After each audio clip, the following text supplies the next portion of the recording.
o que Portugal e o Brasil podem ser e já são é o motivo para uma segunda parte dessa conversa que gente de cá e de lá, na mesa do Cícero, mantém com personalidades relevantes da relação entre Portugal e o Brasil.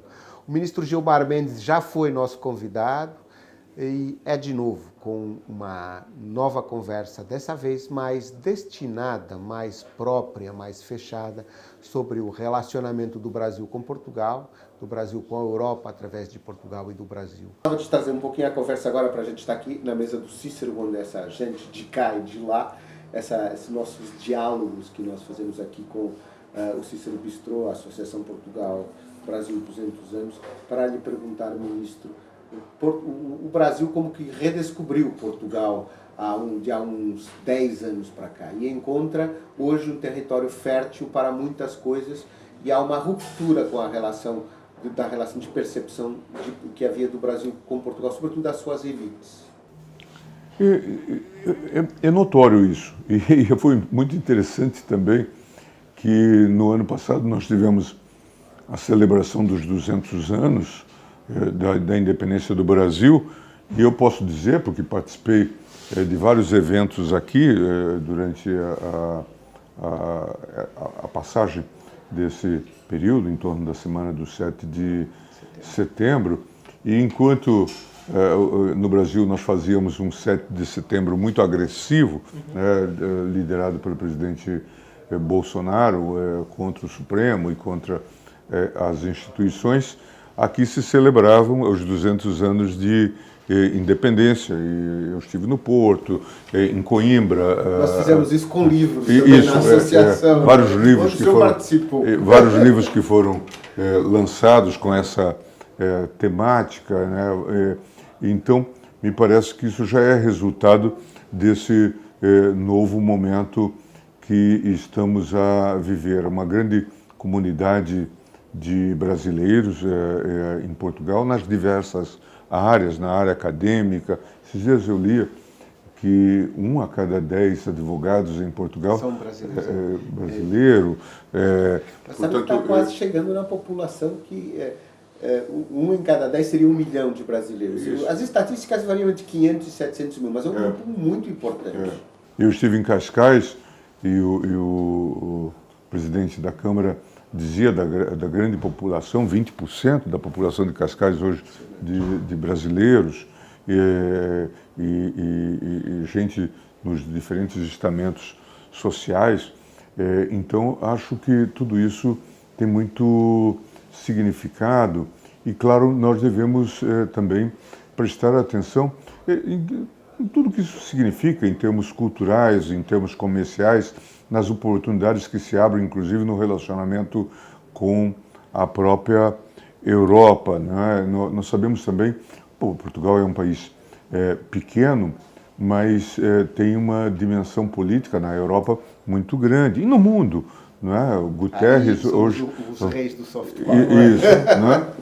O Guterres, o secretário-geral da ONU, o próprio Durão Barroso, né, teve foi o mais longevo presidente da Comissão, né, da União Europeia. Em suma,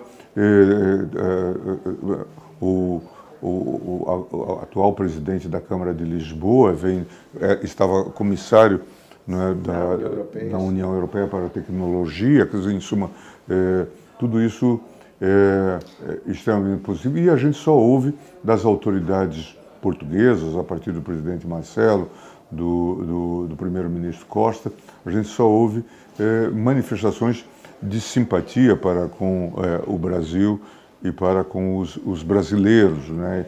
E a ideia de reforçar esses laços, que nesse momento são laços que se reforçam com a Europa, né? Então, Portugal foi o primeiro a defender a aprovação do acordo União Europeia-Mercosul.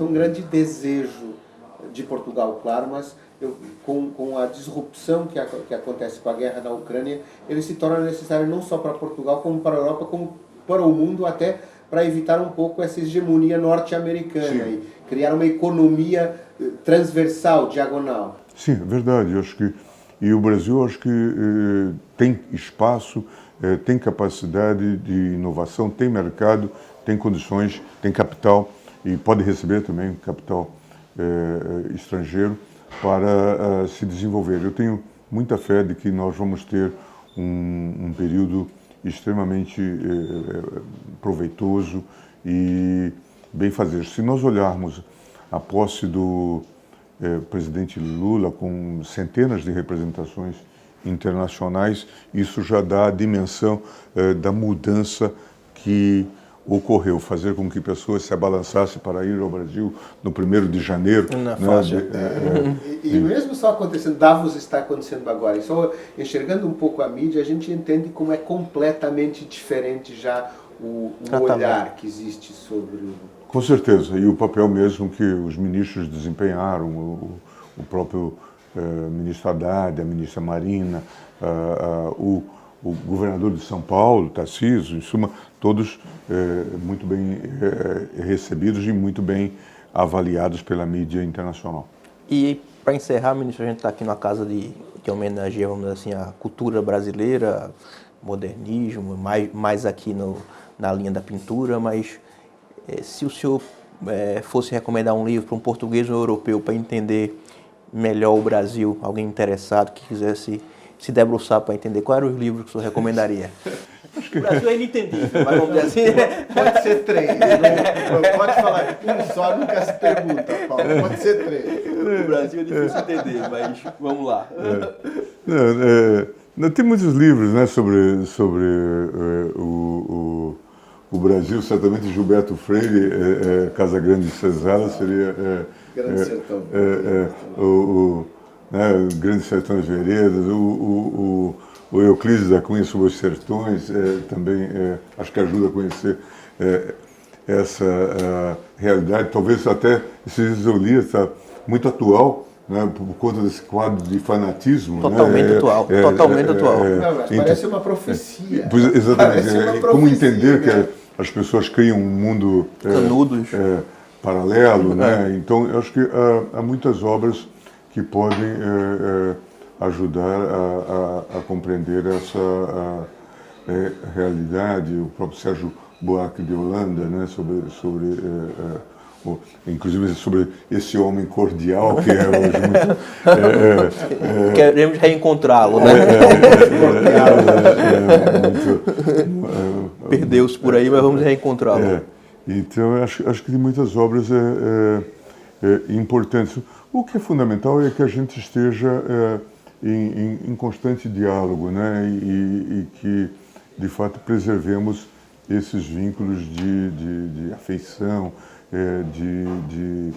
de amizade, e que nós possamos aprofundar esses vínculos. O que eu percebo, vivendo muito e vivendo tempos aqui em Portugal, que numa parte da elite portuguesa há um grande orgulho em relação ao Brasil, como se o Brasil fosse sua grande obra, não é?